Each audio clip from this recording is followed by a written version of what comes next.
हम सबको मालूम है, अयोध्या में भगवान श्री राम का 22 जनवरी को यशस्वी प्रधानमंत्री और हमारे राष्ट्रीय स्वयंसेवक संघ के माननीय सरसंचालक सबकी मौजूदगी में भगवान की प्राण प्रतिष्ठा हुई थी। और वो भगवान राम की प्राण प्रतिष्ठा नहीं, एक तरह से भारत का सांस्कृतिक अनुष्ठान पर्व के आधार पर पूरे भारत के अंदर ये एक अलग उत्साह, उमंग और ऊर्जा का वातावरण हुआ है। ऐसे में हमने सबने तय किया कि मंत्रिमंडल के साथ मैं स्वयं 4 मार्च को अयोध्या जाने वाला हूं।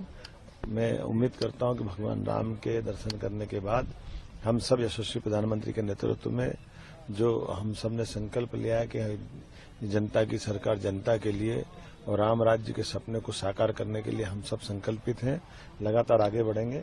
मेरी अपनी ओर से भगवान राम के लिए हमारा विशेष संबंध है। मध्य प्रदेश का सम्राट विक्रमादित्य ने 2000 साल पहले एक बड़ा भव्य मंदिर बनवाया था और अयोध्या के वर्तमान के 43 मंदिरों का भी निर्माण उनके समय हुआ था।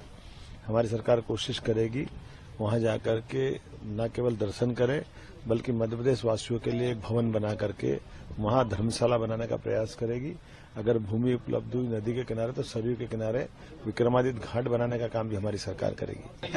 हम सबको मालूम है, अयोध्या में भगवान श्री राम का 22 जनवरी को यशस्वी प्रधानमंत्री और हमारे राष्ट्रीय स्वयंसेवक संघ के माननीय सरसंचालक सबकी मौजूदगी में भगवान की प्राण प्रतिष्ठा हुई थी। और वो भगवान राम की प्राण प्रतिष्ठा नहीं, एक तरह से भारत का सांस्कृतिक अनुष्ठान पर्व के आधार पर पूरे भारत के अंदर ये एक अलग उत्साह, उमंग और ऊर्जा का वातावरण हुआ है। ऐसे में हमने सबने तय किया कि मंत्रिमंडल के साथ मैं स्वयं 4 मार्च को अयोध्या जाने वाला हूं। मैं उम्मीद करता हूं कि भगवान राम के दर्शन करने के बाद हम सब यशस्वी प्रधानमंत्री के नेतृत्व में जो हम सब ने संकल्प लिया है कि जनता की सरकार जनता के लिए और राम राज्य के सपने को साकार करने के लिए हम सब संकल्पित हैं, लगातार आगे बढ़ेंगे। मेरी अपनी ओर से भगवान राम के लिए हमारा विशेष संबंध है। मध्य प्रदेश का सम्राट विक्रमादित्य ने 2000 साल पहले एक बड़ा भव्य मंदिर बनवाया था और अयोध्या के वर्तमान के 43 मंदिरों का भी निर्माण उनके समय हुआ था। हमारी सरकार कोशिश करेगी वहां जाकर के न केवल दर्शन करें बल्कि मध्य प्रदेश वासियों के लिए एक भवन बना करके वहां धर्मशाला बनाने का प्रयास करेगी।